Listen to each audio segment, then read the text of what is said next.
It's time for all the news you need and more. Brooklyn is Live starts right now.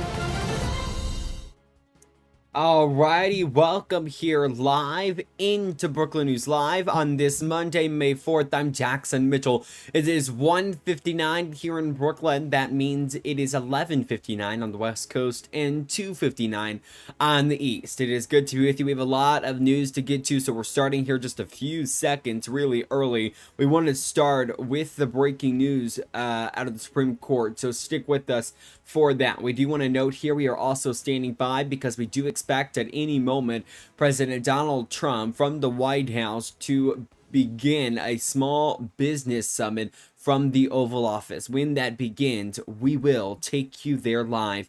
But first, to the breaking news also out of Washington today, and we'll leave this feed up for you as we do monitor the president. The Supreme Court making a major ruling temporarily restoring nationwide access to the abortion pill mifepristone. This comes amid active litigation, and it blocks a lower court ruling that would have required in-person doctor visits now and restricted mail delivery for the pill. The decision came after an appeals court moved to tighten access, threatening one of the most widely used methods of abortion in the U.S., where medication abortions now account for a majority of the cases. The court's order signed by Samuel Alito states that the restrictions are, quote, stayed pending further order of the court, meaning current access will remain in place while the justices consider the case more fully.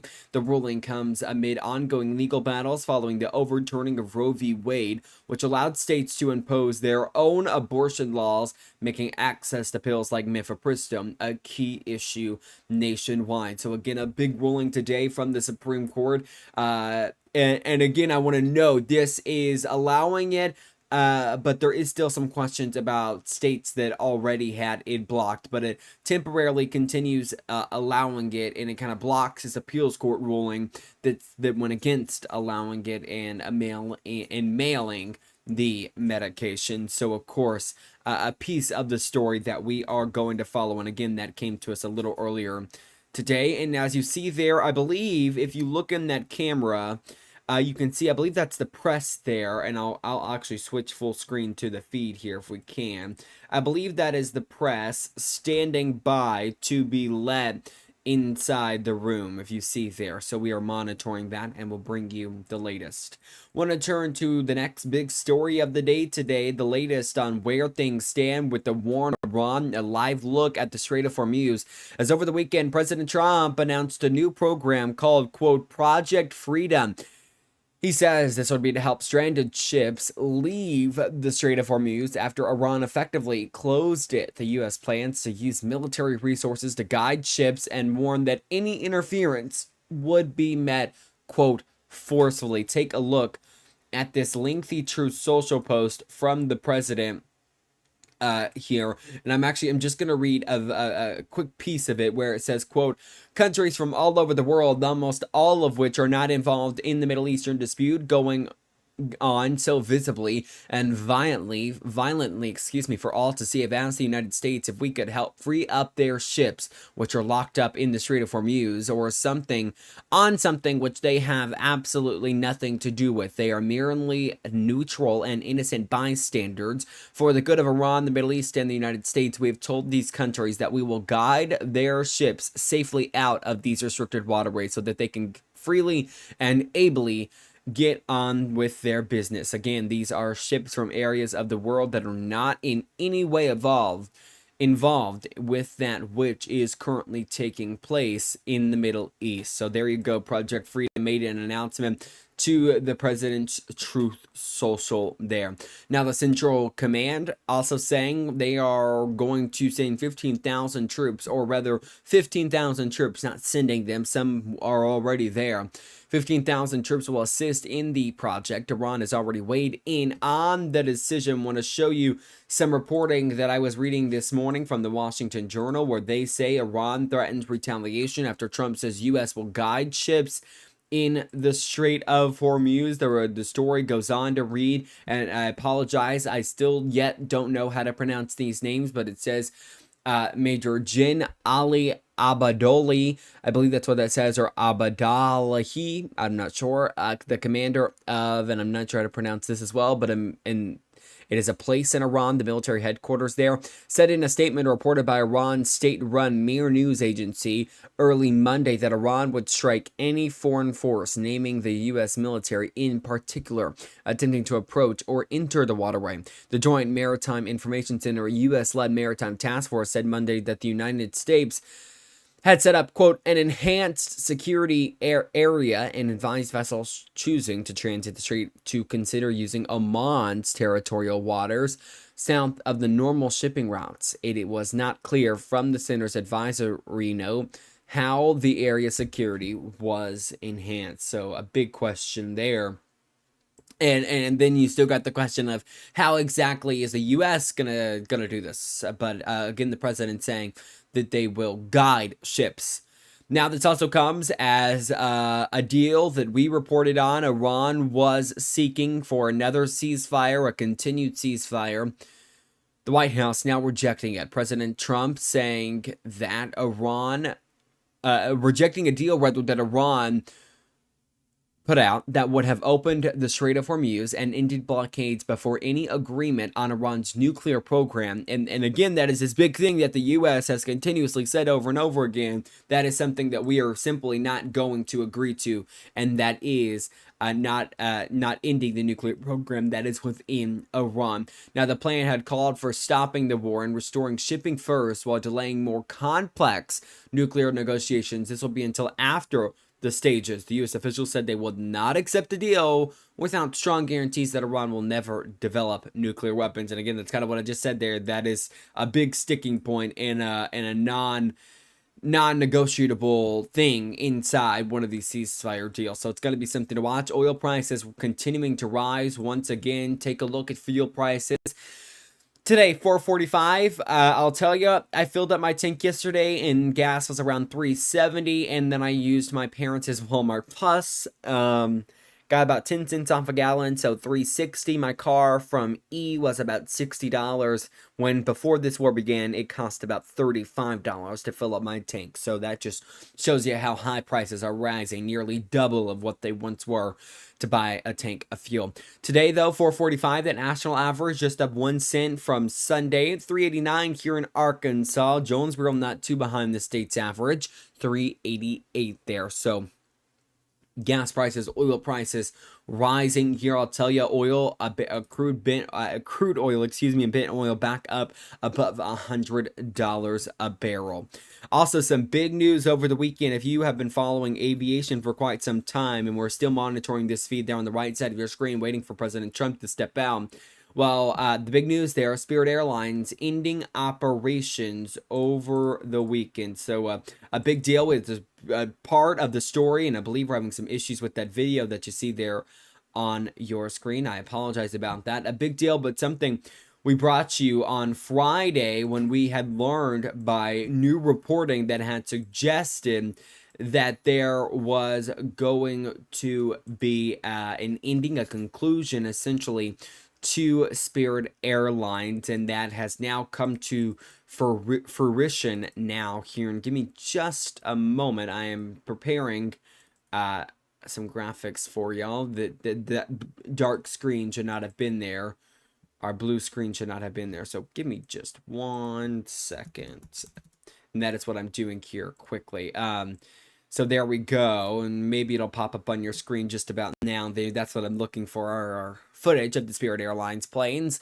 So now they shut down operations. That comes after they failed to secure a $500 million bailout from the Trump administration, ending its run as one of the most popular low-cost carriers in the States.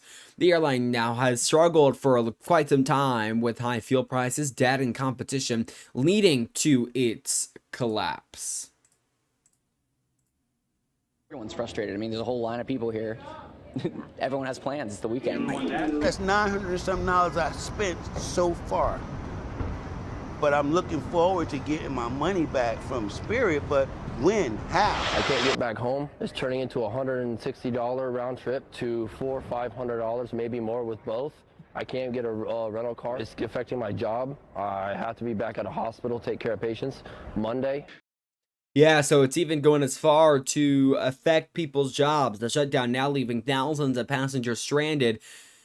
Not only passengers, but a lot of these pilots, the people that worked within the corporation of Spirit, now left without a job, while other airlines have moved to fill the gap. Experts say the loss of Spirit could lead to higher flight prices and less competition in the travel industry. Now, here's what you need to know. If your flight was among those canceled, there are some things that you can do. Here we go. Take a look at this. So, rebook immediately. If you haven't already done this, if your flight is, tomorrow, Wednesday, rebook immediately. Look for new flights with airlines Delta, United, JetBlue, Southwest.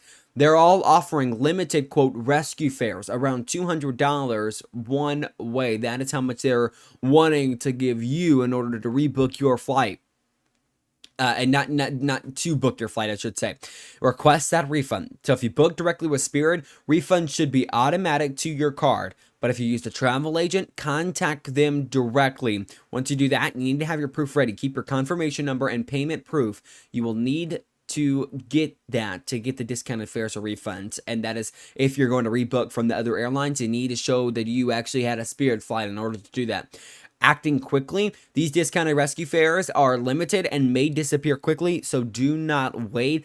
Try some other options. If you can't get a refund, if you don't get a refund, consider credit card chargebacks, travel insurance claims, bankruptcy claims. If applicable, you can also,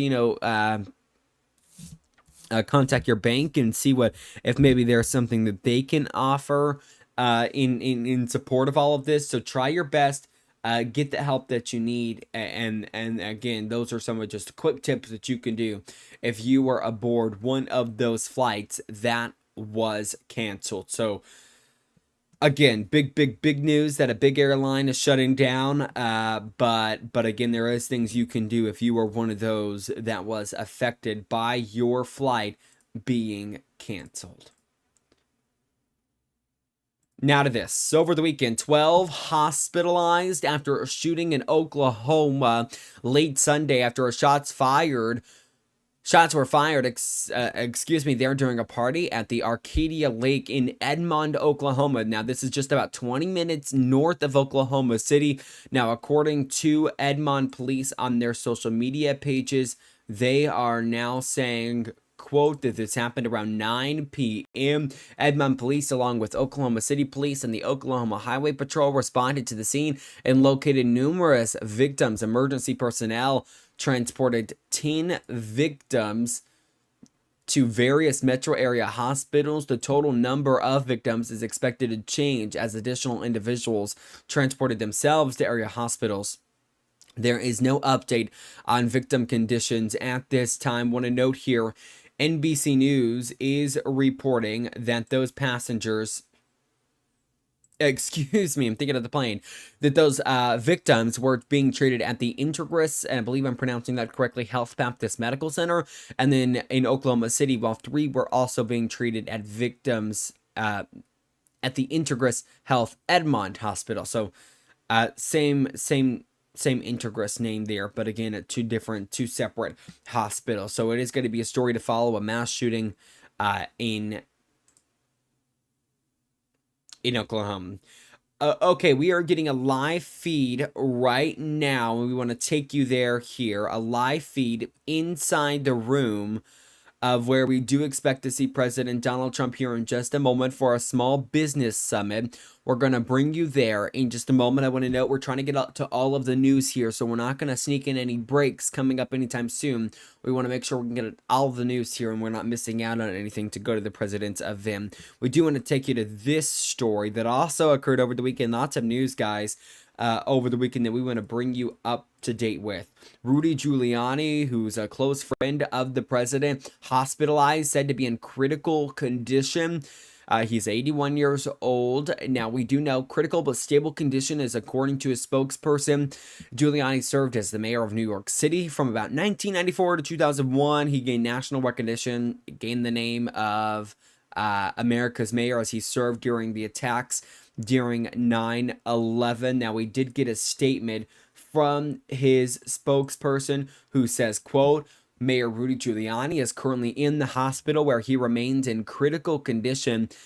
Critical but stable condition, Mayor Giuliani is a fighter who has faced every challenge in his life with unwavering strength, and he's fighting with the same level of strength as we speak. We do ask that you join us in prayer for America's Mayor Rudy Giuliani. So again, the president also weighing in on calling him, praising what he has done as not only a New York mayor, but as a friend of the president. We do want to note in his live stream that he holds, I believe he has a daily live stream. I don't believe it's, of course, going to air today as he still remains hospitalized, according to the last information that we have. But in his live stream that he hosts, he did say that he was under the weather, and his voice did sound a little flustered, a little under the weather. His voice was evidence to what he was saying there, is what I should say. Again, continuing to stand by there as we're getting our camera for the president to walk out at any moment at the White House. As soon as he does, we are going to take you there live.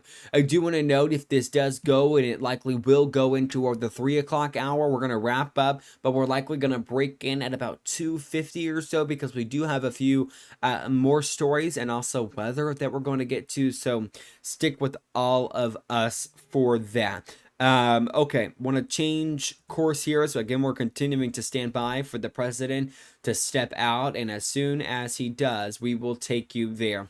Well, after this image was posted to social media by former FBI Director James Comey, now, months later, he has been indicted. The acting Attorney General Todd Blanche now saying, well, this goes farther than this post. Now, he was indicted last week on charges of threatening to assassinate the president after this exact Instagram post. Take a look at what the acting attorney general is now saying. And this is on Meet the Press this Sunday. Just look at the Instagram post and walk away. That's why you saw an indictment last week, notwithstanding the fact that it was last May that the post was made. So I am not permitted to get into the details of what the grand jury heard or found, as you know, but rest assured that it's not just the Instagram post that leads somebody to get indicted. Well, part of what the government would have to prove is intent. James Comey deleted the post the same day, and he wrote, quote, I didn't realize some folks associate those numbers with violence. It never occurred to me, but I oppose violence of any kind, so I took the post down. How do you prove intent, Mr. Blanche, when Mr. Comey himself said he didn't understand that some people would look at that and think about violence? You prove intent like you always prove intent. You prove intent with witnesses. You prove intent with documents, with materials. So again, this is not just about a single Instagram post. This is about a body of evidence that the grand jury collected over the series of about 11 months. That evidence was presented to the grand jury. And it's not the government, it's not the Department of Justice, it's not Todd Blanche that returned an indictment against James Comey. It's a grand jury, part of the judicial process. And that this process has to be allowed to play out in the courts. It's not fair to Mr. Comey. It's certainly not fair to the prosecutors for us to be airing your view or my view of this indictment. It's something that will be presented in court at the time set by the judge. Alrighty there, that was that interview on Meet the Press, essentially saying that this goes farther than just an Instagram post. I'd be interested to see when this case begins, if it ultimately begin here without, of course, give it a few months here and it will begin likely if the case goes on and is not dismissed. But I'll be interested to see how things go and what things are going to look like as to proving that this Instagram post is it wasn't just that led to this indictment and charges of threatening to assassinate the president there. But I do think also Kristen Welker, who was the anchor there, did press Comey well by kind of saying, he did later say that the same day posted on his social media saying that he didn't realize 86 was a word associated with killing somebody. So I'd be interested to see what the case is, because not only in this interview but in previous comments, protesters saying 86-47, they will not be charged according to Todd Blanche. He says that is not criminal. So I again, that's why I'm so interested to see what it is other than this Instagram post that led to this indictment. Not only that, but the charges of threatening to assassinate the president. Alrighty, as we continue to wait, as you see there on the right side of your screen, for President Donald Trump to step out, we're going to sneak in our first break. I know we said we were kind of waiting. I thought we were going to see him sooner than we are. We're going to sneak in another break. We've got more news coming up for you on the other side of this. Stick with us here. You are watching this Monday edition of Brookland News Live.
Welcome back here into Brookland News Live. Over the weekend, an investigation now beginning after harrowing footage now shows a United flight attempted to land at the Newark Liberty International Airport, but in the middle of doing so, ends up hitting a light pole and an 18-wheeler. Take a look at this harrowing dash cam footage.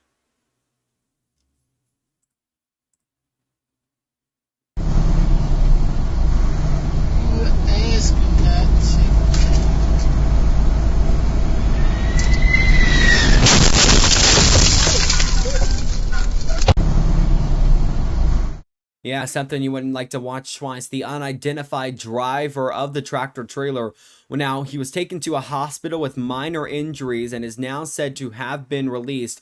No passengers or crew members aboard the United Airlines flight 169 were injured. This happened on the New Jersey Turnpike at around 2 p.m. on Sunday.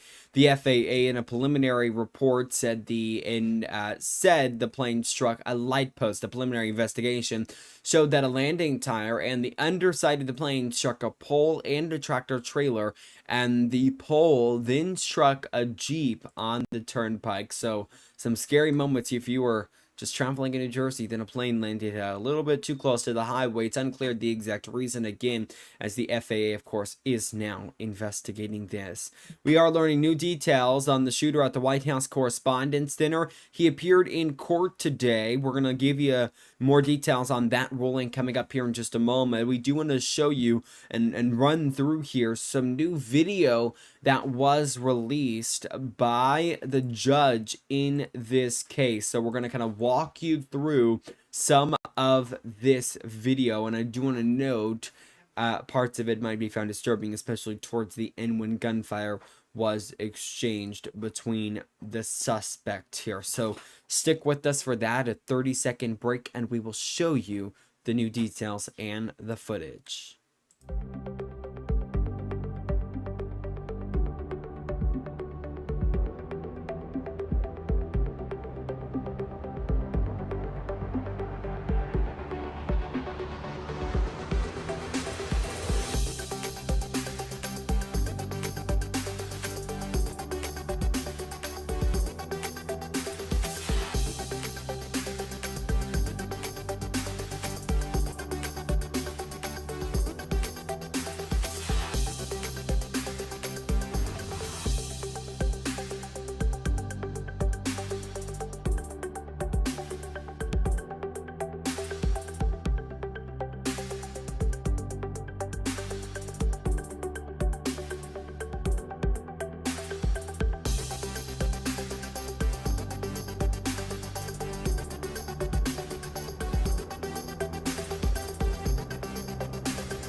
Okay, welcome back here to Brookland News Live. New details again coming in on that White House Correspondents' Dinner.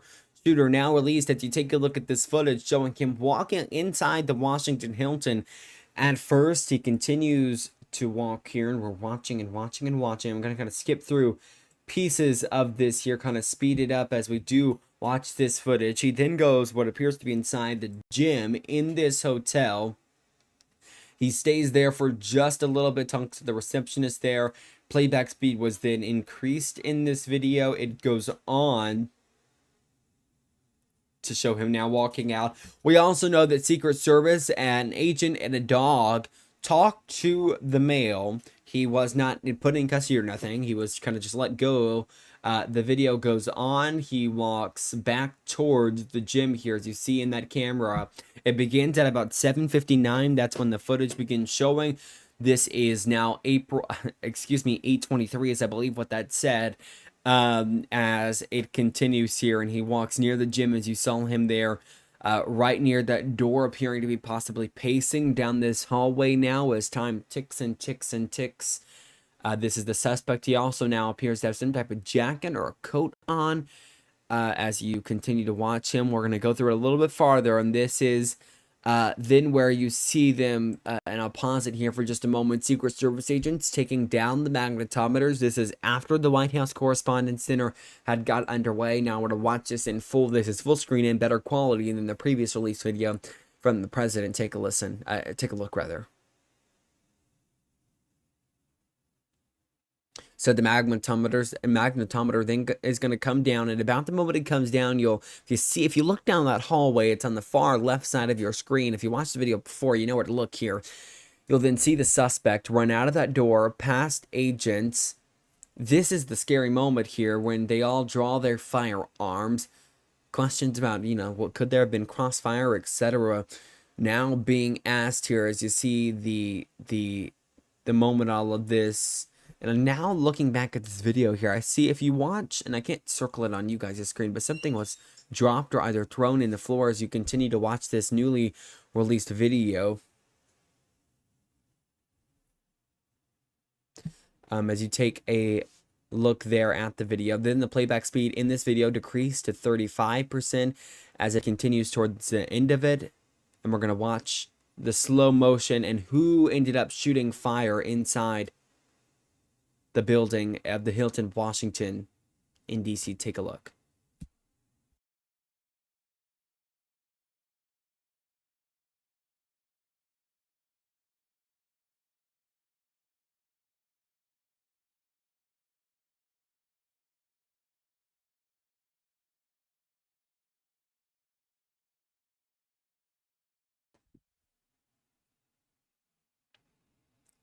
Yeah, so there you go. The footage continuing there. It slows it down because we are also now learning new details on who exactly shot that weapon. Here's what we're learning. Now, again, new details about that bullet that hit the agent during the exchange. Janine Pirro, the U.S. attorney for the District of Columbia, D.C., now releasing this video as well, and we'll leave it paused here as you see all of the action beginning. Pirro now says the bullet belonged to the suspect. She goes on to say investigators found a buckshot pellet linking suspect Cole Thomas Allen to the shooting of a Secret Service agent at the White House Correspondents' Dinner. We are also now learning that the suspect is asking to be removed from suicide watch. It's a court ruling we are now getting new details on that came in just moments ago. The judge in the case apologizing to the suspect in Cole Thomas Allen, saying that he shouldn't have been placed on suicide watch, yet he was. Now, when a suspect is placed on suicide watch, that means they are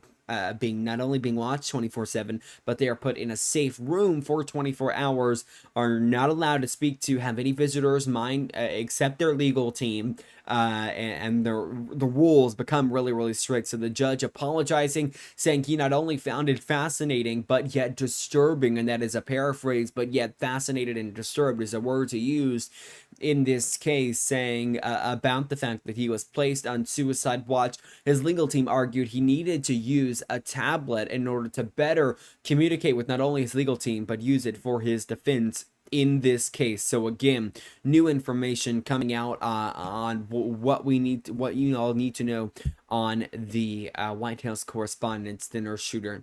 We are standing by right now. Let's take you to our live shot right this moment here. One moment. Coming into us from the White House, where we are standing by for President Donald Trump to step out and begin speaking at any moment. As soon as he does, we will take you there live. Another break. You are watching Brookland News Live.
Welcome back into Brookland News Live, a live look there inside the District of Columbia.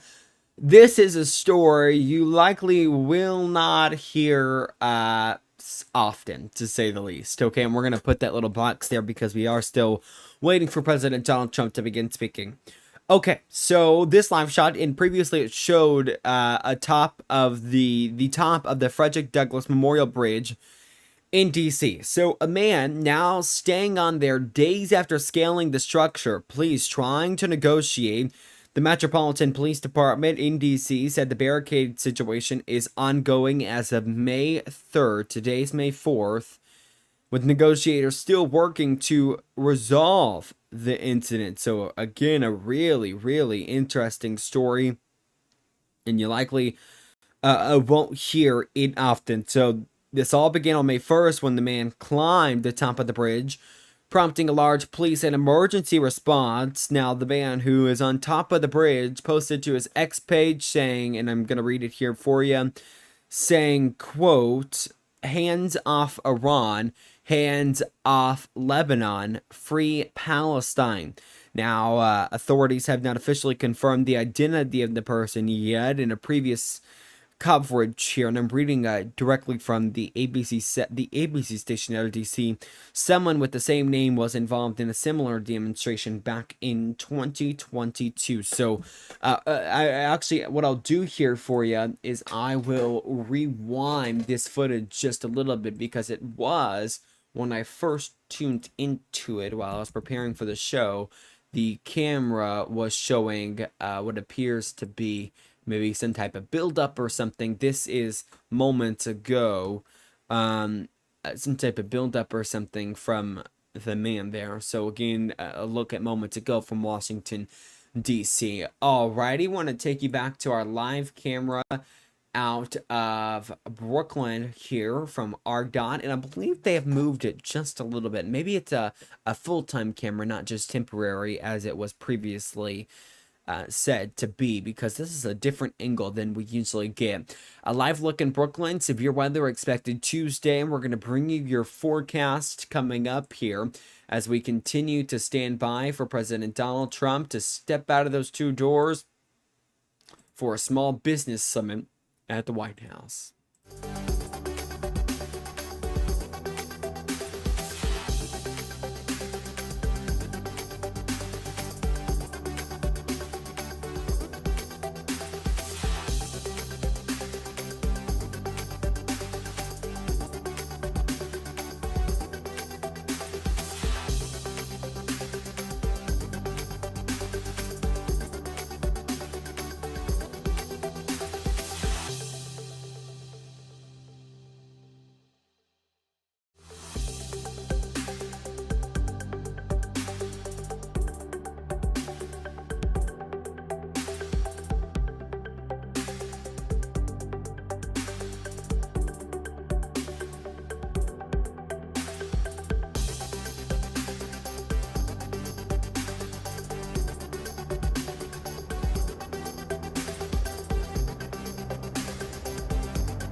Okay, welcome back here. A live look at our continued live shot as we stand by for the president to begin speaking there at a small business summit at any moment. Want to take you to the camera live in Brooklyn here. Give me just a moment. We'll get to it. Live camera in Brooklyn showing you McDonald's drive-thru. Not only that, you can see Sonic and School Street, of course.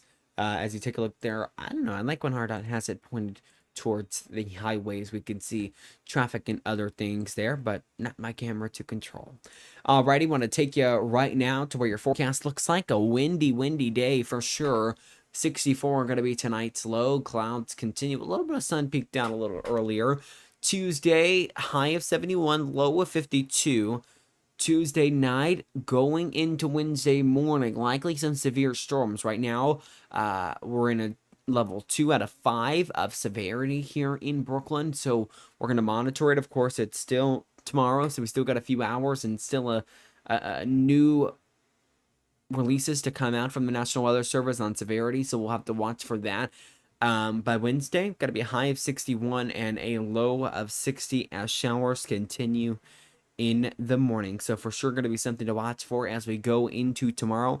Would like to note to all of you, I will not be here for tomorrow's edition of Brooklyn News Live. I apologies about that. I have a previously scheduled thing. I should be back on Wednesday. I will not be here Thursday nor Friday. And so again, just 2 days this week of Brooklyn News Live. I apologize. I have kind of a busy schedule. I will be back next Monday, though, unless something changes on that front as well here coming up in the next few days. So a short schedule for you. I'll be here tomorrow and Wednesday, and that is just about it. Other than that, I'll be with you all summer. I'll be with you. I'll let you know that. I'm not going to have many scheduled things around 2 p.m. So we'll try to work around some things if we got to. But again, something to watch for as we go into the next few days. And I'll be trying to keep you up to date on things on our social media pages. They're scrolling at the bottom of your screen if any severe weather or anything occurs. A look right now at the White House as we stand by for President Trump to come out at any moment. As soon as he does, we will take you there live. You're watching Brooklyn News Live on this Monday.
Well, after a long journey in health, Dolly Parton now providing a new update on where her health stands.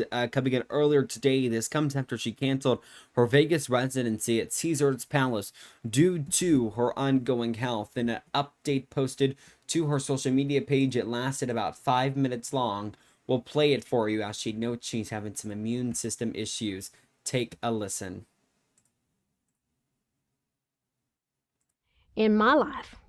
First, it's concerning my health. And I have some good news and a little bad news. But the good news is I'm responding really well to meds and treatments, and I'm improving every day. Now, the bad news is it's going to take me a little while before I'm up to stage performance level because some of the meds and treatments make me a little bit swimmy-headed, as my grandma used to say. And of course, I can't be dizzy carrying around banjos, guitars, and such on 5-inch heels. And you know that I'm going to be wearing them. Not to mention all those heavy rhinestone outfits, the big hair, my big personality. Lord, that would make anybody swim-headed. But just think of me as like an old classic car that once restored can be better than ever. But when they raised the hood on this old antique, they realized that I need to rebuild my engine and that my transmission is slipping, my oil pan is leaking, and my muffler's busted, and my shocks and pistons need to be replaced, and for sure my spark plugs need to be changed because you know, as well as I know, that I can't lose my spark. I know, I'm still crazy, but they didn't mention nothing about my mental health. But you know, I've told you before that I've always had problems with my kidney stones. Lord, they dig more stones out of me a year than the rock quarry in Rockwood, Tennessee. But seriously, my immune system and my digestive system got all out of whack over the past 3 years, and they're working real hard on rebuilding and strengthening those. And hopefully, I'll be up to snuff again soon. Maybe I shouldn't have said snuff. Snuff wouldn't be very good for either of those, would it? Plus, I wouldn't want my lower lip to fall off on top of everything else. That'd be like losing a hubcap, wouldn't it? Anyway, I know I'm being silly, but I'm just trying to keep everything light and airy. They say that a happy heart is like good medicine. Do you think I might be over-medicating myself right now? But the truth is, I am still working. I still do videos, I still record, I run up and down to Dollywood now and then, and I'm working hard on getting my museum and my hotel open in Nashville later this year. And I am spending a lot of time writing and reworking on my Broadway musical. It's called Dolly, a True Original Musical, and that's going to be opening later in New York this fall or early winter. Oh, I know you're thinking, Lord, sick or well, that girl's always promoting something. Well, that's true, but that's how you get it done. And, oh, on a more serious note, I am truly sorry that I'm going to miss all of you that had tickets to see me in Las Vegas. Well, you get home to Vegas, and you have a big time. And hopefully, sometime, you'll come up to New York and maybe see my show. And I'll see you somewhere down the line. But I just want you to know also that a lot of you have been concerned about me and Carl, and you were so great about that. But after going through a year of firsts, the holidays, and especially our wedding anniversary and the day of his death, March 3rd, that was hard for me. But I will always love him, and I'll always miss him. But you would be surprised at how much your love and concern meant to me during that time. Lord, my house and my porch looked like the botanical gardens with all the flowers, and my den looked like the post office with all the cards and letters. So yes, from the bottom of my heart, I thank you. You have been a big part of my healing. Speaking of Carl and my health, I remember back years ago, I was saying something. I was griping about something hurting or this and that. And Carl said, now, honey, you got to remember, you're not getting any younger. I said, well, honey, you've got to remember that as long as there are plastic surgeons in this world, I'm not getting any older. But anyway, of course, plastic surgeons can make you look as good as they can on the outside. But it's serious business when you're talking about internal medicine. So I have great doctors, and I'm doing really well, and they assure me that everything I have is treatable. So I'm going with that. And I just want you to know I thank you for standing by me and that I will always love you. Thank you. Dolly Parton in that goofy video, but yet providing the latest update on her health, comparing herself to an old car who, when restored, could be back up and going. She says, in pride that she is going to be back up and going very, very soon. She just has a few internal things to work on. She says, as long as there's plastic surgery in this world, she is not getting any younger. She told that story there. We are seeing some changes there at the White House as we are standing by for President Donald Trump to walk out. People getting their cameras ready, phones ready to record maybe the president's entry here in just a moment. There we see the president of the United States. Let's turn the volume up here and listen in.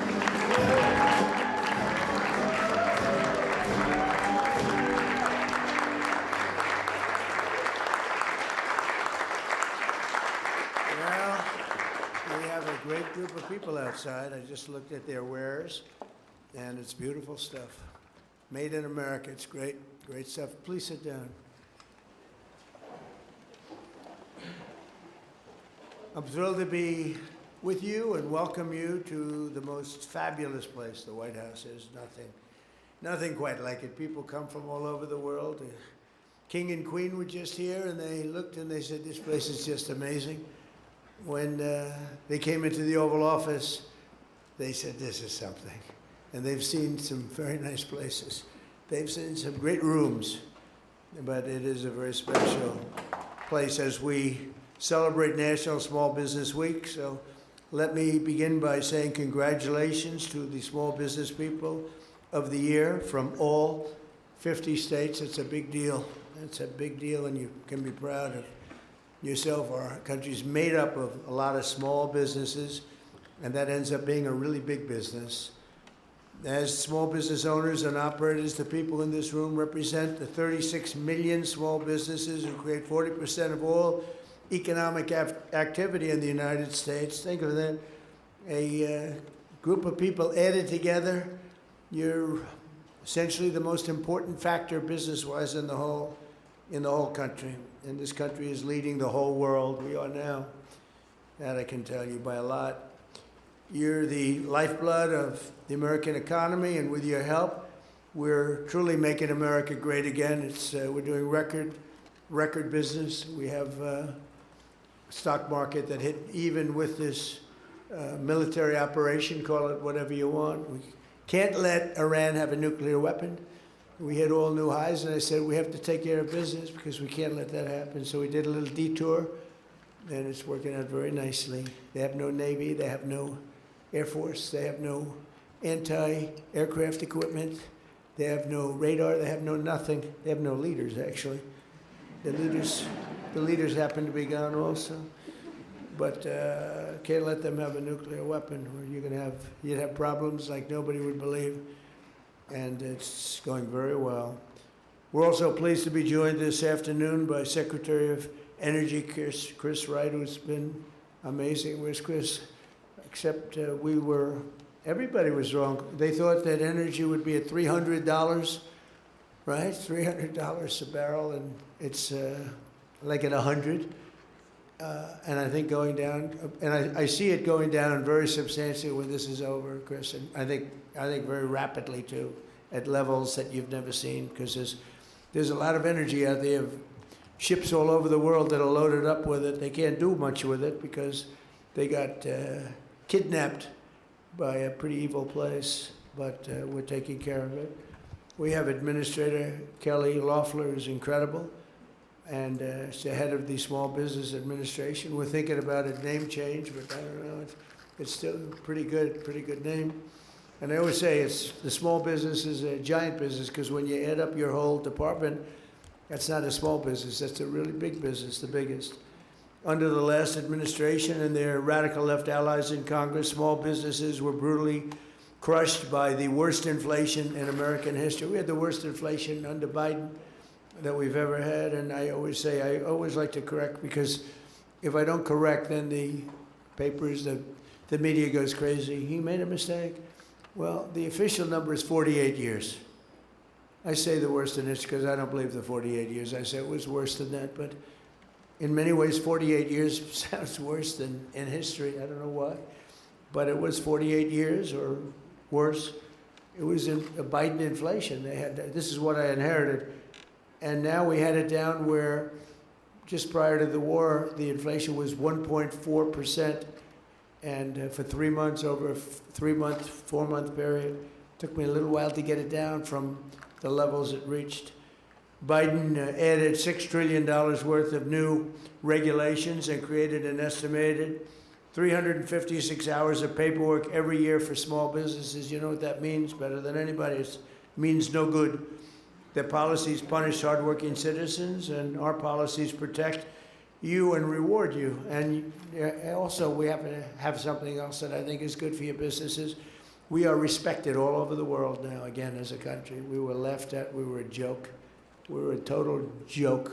Right, Rick? I see Rick, my television star over here. He's been with us from the beginning, haven't you? Like, maybe from the first speech. Long time, right? Thank you.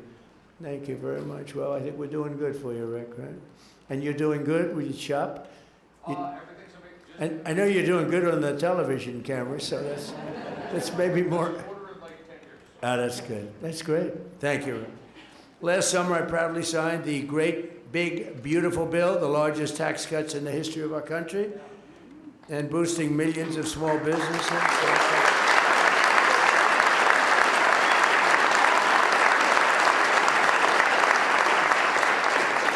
Boosting millions of small businesses, we passed no tax on tips, no tax on overtime, and no tax on Social Security for our seniors. That's big stuff, and we add that to the package that we approved in my first term. We had the best financial years in the history of our country in my first term, and I think we're going to blow them away this term. You know, in this term, we have $18 trillion being invested in our country. And if you look at the last administration, they had less than $1 trillion for 4 years. We have $18 trillion during 11 months. The 12th month hasn't come in yet in terms of the numbers. But in 11 months, $18 trillion investments. We have auto plants being built all over the country, AI plants and we're leading China in AI. And I'm going to go see President Xi in 2 weeks. I look forward to that, but I'll say I'm leading. We have very friendly competition, but it'll be a very important trip. We provided 100% expensing and bonus depreciation, which is tremendous. One of the biggest things that you have. I mean, it's people have no idea how big that is. The businesses do, so that businesses can deduct 100% of the cost of new facilities, equipment, and capital investment in the first year. It used to take 38 years of deduction. Now you get it done in one. You can take one so you can expand. I think that's what made us so successful in the first term. And now we have it for a 10-year period. So you have it for a while. I really was going to make it for a 1-year period. That would mean you spend all your money immediately. Now, unfortunately, I gave you too much time. I was sort of against that. I said, let's do it for a shorter period of time. But we did it. It's the right thing. And this way, when I get out of office in, let's say, 8 or 9 years from now, I'll be able to use it. I'll be able to use it myself.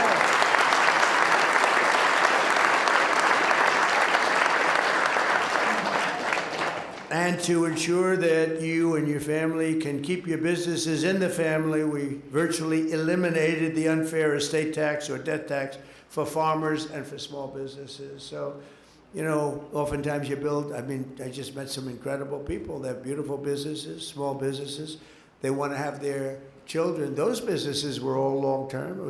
The father was there, right? We're just talking about with the beautiful pretzels. I said, pretzels, oh, those look good. I wanted to take some right now, but I didn't want to be rude and rip your bag apart. But the businesses they've been in business for a long time, almost every one of them. And you pass away, you want to have your children take over your business, they work in your business, and they got hit with the state tax, or we call it the death tax, but we call it both. It does the same thing. And they couldn't afford it. They went out, they take the business, they mortgage it up to pay the tax, and they end up losing the business. They end up going bankrupt. They end up, in many cases, committing suicide. We have a lot of that. You have a lot, especially farms, you know. They want to be on that farm. They don't want to lose their farm. And it's land rich and cash poor. And they go out and they borrow and keep borrowing. We ended that. No more estate taxes on farms and small businesses. So I hope everyone's appreciative of it. Now, if you don't like your children, it doesn't mean anything. But if you do like to leave them to somebody that you love, then it's a big deal for them. You have other problems, but for them, it's a big deal. And I want to say thanks to these tax cuts. 12 million American small businesses got an average tax cut of over $7,000, and our pass-through deduction alone is delivering an average of $4,600 in savings to 8 million entrepreneurs, and is projected to generate $750 billion in economic growth for the country. It's really amazing. I see it on the television. I don't call this fake news because this is real fake news, but when you look at some of the things that have taken place, we don't get covered correctly. But in terms of the truth, we're having $5,000, $6,000, $7,000, $10,000, $11,000 with no tax on tips and no tax on Social Security, no tax on overtime. And people are making sometimes 11. I've seen it just where they're asking people virtually on the street, how's it doing? And everyone's surprised, including me. I didn't know it was going to be as much, but I knew it was going to be a lot. But you have people that make an extra $7,000, $8,000, $9,000 a year between the no tax on tips, no tax on overtime is a big one. It's a big one. But the no tax on tips was great. I won the.